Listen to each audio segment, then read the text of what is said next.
Agora temos evidências descobertas depois da morte de Darwin. A partir de 1924, fósseis começaram a ser descobertos na África e temos um aqui, da América do Sul, que acreditamos ter entre 250 e 750 mil anos.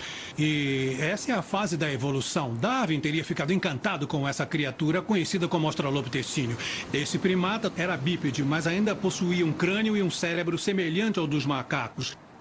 Já o cérebro do Neandertal possuía o mesmo tamanho que o de um homem moderno. Este aqui tem quase o mesmo tamanho do que o de um chimpanzé. Meu Deus. Há partes de esqueletos associadas a esse australopithecínio, como este pedaço de uma pelve. Este é um osso do quadril de uma descoberta conhecida como Lucy. Ela foi chamada de Lucy e tem mais de 3 milhões de anos. Darwin estava certo, pois ele já havia pensado que o bipedismo surgiu antes do aumento do cérebro. Ao estudar o esqueleto de um australopithecínio, é possível confirmar a ideia de que nossos antigos ancestrais humanos andavam sobre duas pernas muito antes de seus cérebros aumentarem de tamanho. O esqueleto de Lucy é um intermediário entre os macacos primitivos, similares aos chimpanzés e gorilas, e os humanos. Veja a proporção das pernas e braços. Os macacos primitivos e o gorila possuem braços bem longos e pernas curtas. Mas nós, humanos, temos braços curtos e pernas longas. Em Lucy, as proporções são mais parecidas com as dos humanos. As longas pernas permitiram que os antigos ancestrais dos humanos pudessem andar eretos. Como Darwin previu, o cérebro de Lucy ainda era pequeno. Descobertas posteriores acrescentaram novos dados e Chris tem uma maneira bem simples de explicar os caminhos da evolução humana. Nós só precisamos de um graveto e alguns achados importantes. Então, se eu começar, por exemplo, por aqui... Tá. São os dias de hoje? Isso. Então temos um. São 1 milhão de anos? Isso. 2. 2 milhões de anos. 3 milhões de anos. Mais um? É, vamos fazer mais um. 4 milhões. 4 milhões de anos, não é isso? Isso. Essa é minha linha na areia. Ok. Olha só, eu vou ficar aqui. Eu sou um homem moderno. Se você colocar... O que quer fazer? Quer voltar no tempo ou quer começar do início? Eu prefiro voltar no tempo. Tá legal. Aqui está o nosso irmão revolucionário, o Neandertal. Ou irmã. Tá bom. Isso tem só uns 50 mil anos. Então, deve estar mais ou menos aqui. Certo. Tá.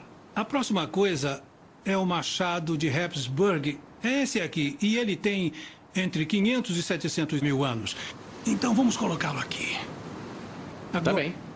Agora vamos voltar no tempo até os primeiros humanos verdadeiros na África há 2 milhões de anos. O Homo erectus. Então agora a distância é maior, não é? É sim, e estamos indo bem rápido. Este crânio de um australopithecínio tem aproximadamente 2 milhões e 750 mil anos e veio da África do Sul. Por último, mas não menos importante, temos a pelvis da Lucy, com um pouco mais de 3 milhões de anos. Mas há evidências de criaturas que andavam sobre duas pernas há mais de 4 milhões de anos na África. Meu Deus. É uma grande árvore genealógica, sim. não é? É. Olha só onde é que eu estou agora. Fósseis humanos começaram a ser descobertos na época de Darwin, mas naquela época ninguém sabia exatamente o que representavam. Naquele momento, a origem do homem já tinha se tornado um assunto amplamente discutido. Teorias rivais foram publicadas e algumas parecidas com o pensamento de Darwin. Outras ainda insistiam numa qualidade misteriosa dos seres humanos que só pode ter sido dada por Deus. Todos esperavam para ouvir o que Darwin tinha a dizer. No início de 1870, Darwin finalmente publicou seus 2 importantes livros sobre a evolução humana. Nós recriamos muitos dos experimentos e observações descritos neles. Darwin disponibilizou todas as evidências que recolheu. Humanos e macacos possuem características em comum que levam a crer que há um ancestral comum. Muitos anos antes, Darwin fez o rascunho de uma árvore da vida. Ela representa a evolução de diferentes animais e plantas ao longo do tempo. Darwin sabia, então, que os humanos são apenas um graveto de um dos galhos desta árvore da vida. Todos nós, humanos, pertencemos à mesma espécie e temos um macaco primitivo como ancestral comum. Isso era o que Darwin chamava de a descendência do homem. Com este trabalho extraordinário, Darwin muda para sempre nossa concepção do lugar que ocupamos no mundo natural. Mesmo na idade em que muitos prefeririam levar uma vida mais tranquila, Darwin deu continuidade às suas investigações. Ele nunca parou de explorar o mundo natural e as maravilhas da evolução. Essa curiosidade incansável fez com que Darwin retomasse seus estudos sobre seu animal favorito, a minhoca. Ele queria revelar como essas criaturas conseguiram moldar ao longo de muitos anos a paisagem da Inglaterra. Estou mais uma vez acompanhado do nosso especialista em minhocas, Kevin Butt. Tudo que vamos falar é sobre minhocas, né? É tudo sobre minhocas mesmo. Se eu empurrar essa pá assim... ela não entra mais do que 6 ou 7 centímetros. Dá até para ouvir. Tá, deixa eu tentar. Está atingindo uma camada de pedra. Quando nós viemos para cá em meados de 1800... ela foi arada recentemente, mas as pedras ficavam na superfície do solo e era por isso que as crianças a chamavam de campo de pedras. Mas em um período de 30 anos, enquanto ele estava aqui, as pedras desapareceram. Algumas chegavam a ter o tamanho da cabeça de uma criança pequena. Elas não sumiram, é claro. Foram enterradas pelas minhocas. Então você quer dizer que são as minhocas em ação?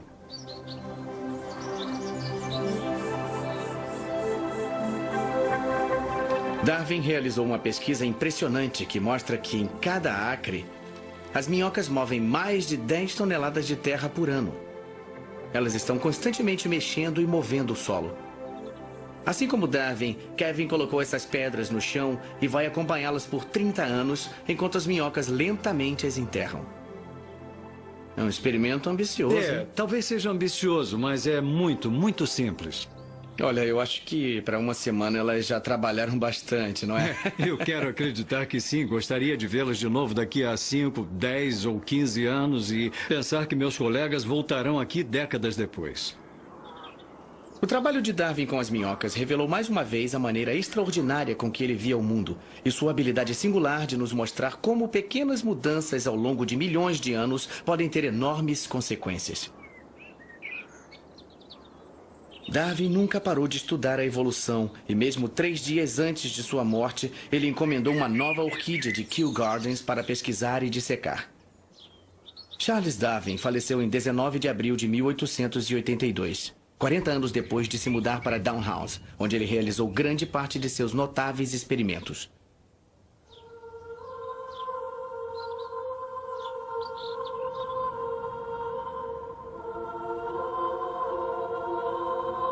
Ele queria ser enterrado na igreja local, na vila de Down. Mas os cientistas eminentes e seus partidários insistiram em um funeral de grande porte na abadia de Westminster.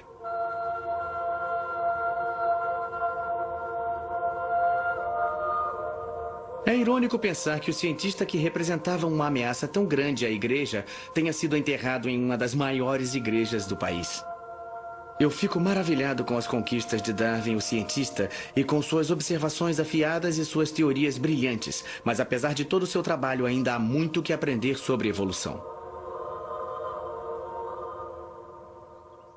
Durante essa série, eu me diverti muito repetindo os engenhosos experimentos de Darwin. A evolução é um processo contínuo. Essa é a sua oportunidade de arregaçar as mangas e se tornar seu próprio Darwin. O Mega Lab é um novo estudo realizado no Reino Unido que ajuda a descobrir como as mudanças no meio ambiente podem afetar uma determinada espécie animal.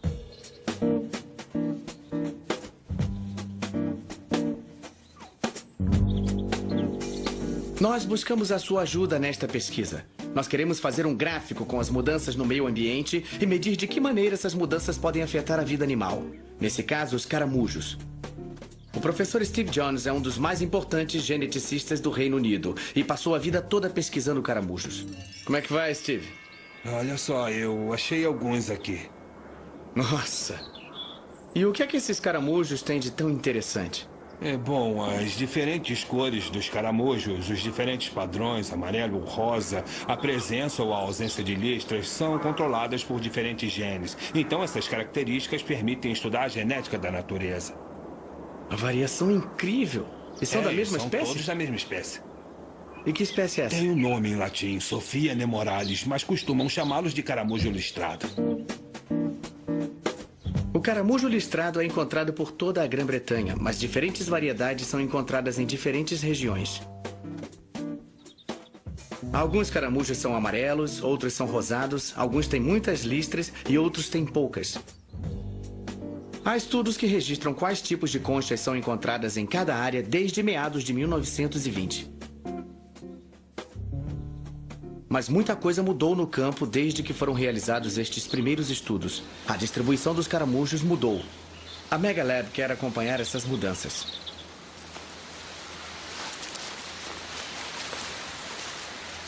Um dos principais agentes de mudança são os predadores. E o principal matador de caramujos é o tordo músico. Mas os tordos precisam encontrar os caramujos. Então o padrão das conchas funciona como camuflagem. Os cientistas sabem que as conchas mais escuras tendem a ser mais comuns em florestas, onde o fundo é geralmente marrom. Em locais gramados, os caramujos tendem a ser de cores mais claras, como amarelo ou listrado, que os camuflam em um campo gramado. Não demorou muito para que Steve Jones encontrasse provas das atividades dos pássaros no chão. Dá pra ver o estrago que eles fizeram no ataque aos caramujos só de olhar para o que chamam de bigorna de tordo. Eu encontrei essa aqui. Nossa, olha só isso. Olhando aqui, nós vemos estes devorados pelos terríveis predadores É como se de fosse caramujo. café da manhã, almoço e jantar, tudo junto. Olha Eles só. pegam o caramujo pela ponta da concha e batem aqui. E quando elas quebram, deixam fragmentos para trás. Se for um caramujo ficar fora, será devorado. Essa é a teoria. Certamente há 50 anos isto parecia ter um grande efeito, mas desde então o número de pássaros caiu drasticamente. Talvez as coisas tenham mudado em consequência disso. Steve quer recrutar toda a nação para essa pesquisa. Seu objetivo é descobrir de que maneira a queda da população dos tordos afetou a distribuição de caramujos no Reino Unido. Uma pesquisa tão ampla como essa pode nos dizer também se a distribuição de caramujos sofreu mudanças por outras razões, como as mudanças climáticas. Basta fazer o seguinte: vamos reunir alguns caramujos, registrar o lugar onde os encontramos. Então vamos contá-los e catalogá-los de acordo com o tamanho da concha e a cor. Tem um aqui com 5. 1, 2, 3, 4, 5. E depois vamos colocá-los de volta onde os encontramos. Vamos registrar as nossas descobertas no site da Evolution Mega Lab. Esse site também ensina como identificá-los. Ajudando essa pesquisa, podemos contribuir com um estudo valioso e poderemos ver a evolução em ação no nosso próprio quintal. E assim como eu, ser nosso próprio Darwin.